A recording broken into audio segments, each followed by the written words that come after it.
direto com entrevista.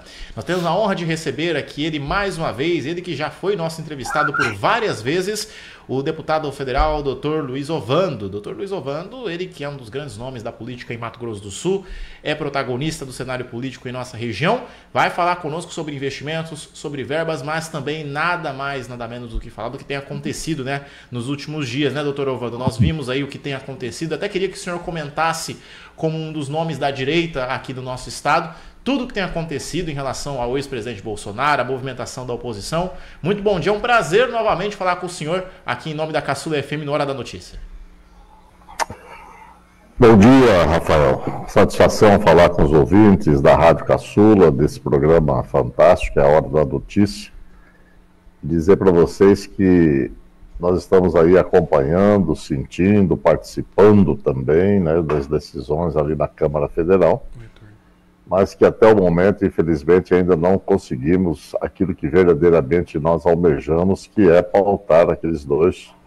Um é projeto de lei, o outro é uma PEC, para que a gente possa retomar e pacificar esse país do ponto de vista legislativo, social, econômico, enfim, tudo que se faz necessário para que uma Câmara Federal, ou seja, o Congresso Nacional, verdadeiramente haja, atue, né, fazendo o seu papel para qual os seus representantes foram escolhidos.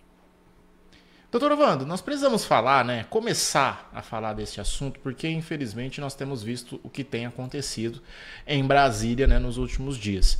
Começou, né, com a prisão domiciliar do ex-presidente Bolsonaro, agora vemos aí tudo o que tem acontecido, a oposição se manifestando, né, pautando aí a defesa da pauta do impeachment do ministro Alexandre de Moraes, e o senhor aí em Brasília também tem acompanhado tudo isso. Qual que é a sua visão como parlamentar, principalmente um dos nomes, principalmente da frente conservadora aqui do nosso país, tudo isso que tem acontecido e principalmente o que vai ser agora, né? A dúvida. E agora? O que vai acontecer? Como que o senhor vê isso aí como parlamentar e um dos líderes aí da direita, principalmente aqui no nosso estado de Mato Grosso do Sul?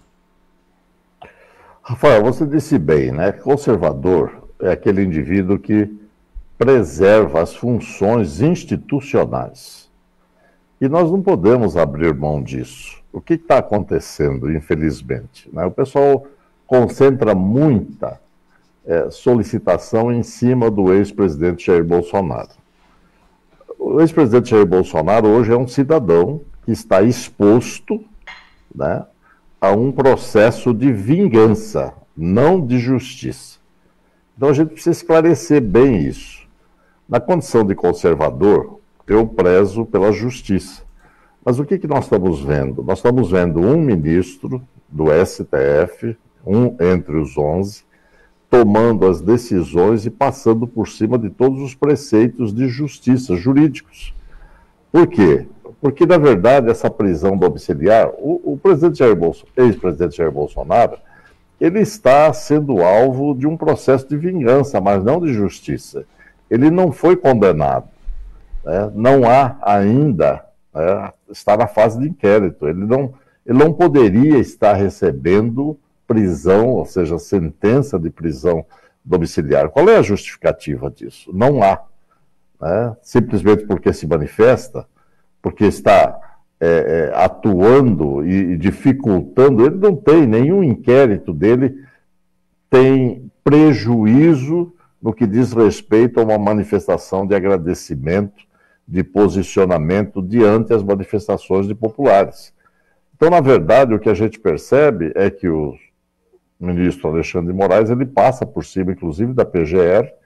A PGR não foi solicitada para definir se o ex-presidente Jair Bolsonaro deveria receber a tornozeleira, não foi solicitado para saber se o ex-presidente Jair Bolsonaro deveria ficar em prisão domiciliar, ele simplesmente decidiu sem ouvir, porque quem pede isso é a PGR, a Procuradoria-Geral da República, né? E ele simplesmente tomou a decisão.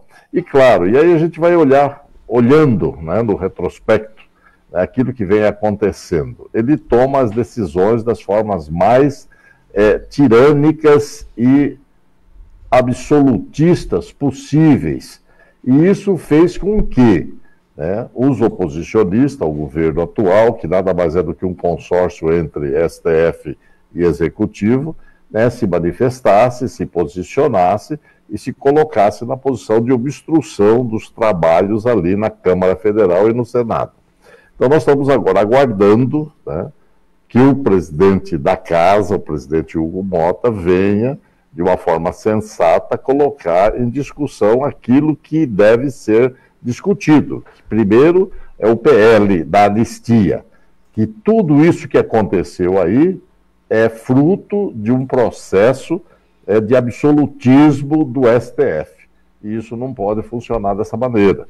Nós precisamos, inclusive, discutir, porque quem legisla deste país, conforme a Constituição, são os deputados e senadores, não o STF. O STF é aquele que modula, que vê, né, a aplicabilidade da lei e se aquilo que está sendo discutido tem fundamento jurídico. Então, na verdade, o presidente está sendo alvo, o ex-presidente Bolsonaro está sendo alvo de uma vingança, não de justiça, porque a vingança, ela não é institucional, a vingança é pessoal e a justiça, ela é institucional, e nós tivemos aí essa demonstração daquilo que eu falei, mostrando que ele passou por cima da PGR, tomando as decisões quando não deveria. Então, a instituição país, expressa pelo PGR, né, foi deixada de lado e ele simplesmente tomou a decisão e fez aquilo que ele achou correto, que isso não passa de uma situação de vingança. O senhor acredita que possa haver algum acordo entre os bolsonaristas e o Hugo Mota, mesmo ele dizendo que negaria um acordo para pautar a anistia, deputado?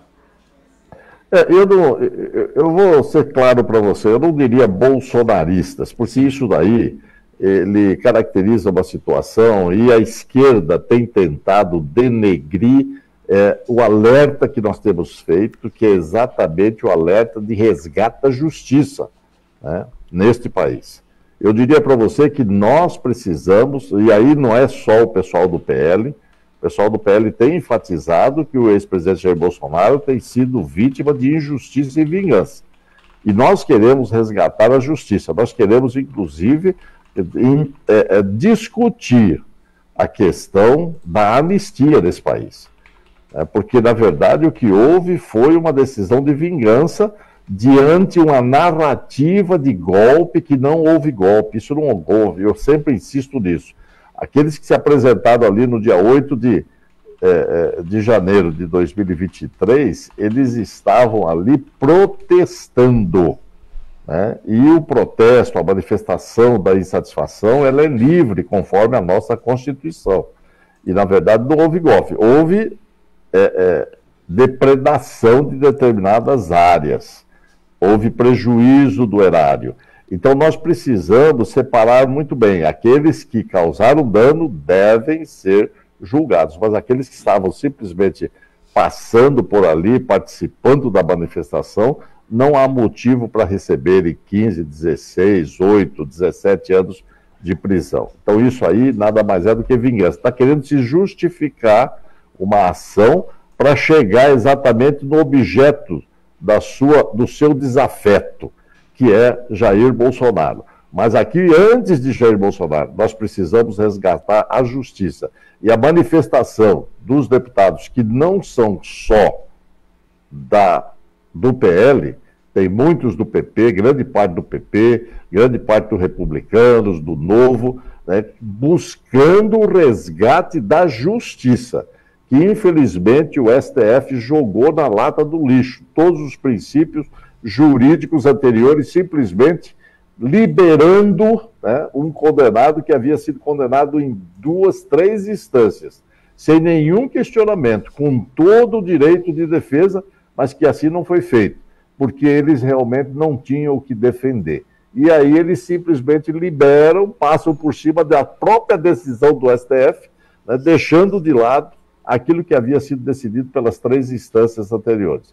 Então, na verdade, por isso nós estamos defendendo. É preciso resgatar a justiça desse país. E nós precisamos começar exatamente pela anistia, porque a anistia pacifica e aí nós vamos voltar ao equilíbrio que já se quebrou nesse país. Doutor Ovando, meu colega aqui, Vinícius Leal, tem mais uma pergunta para o senhor sobre as verbas aí a Três Lagoas. Bom dia, doutor Luiz Ovando, obrigado pela presença aqui no nosso programa.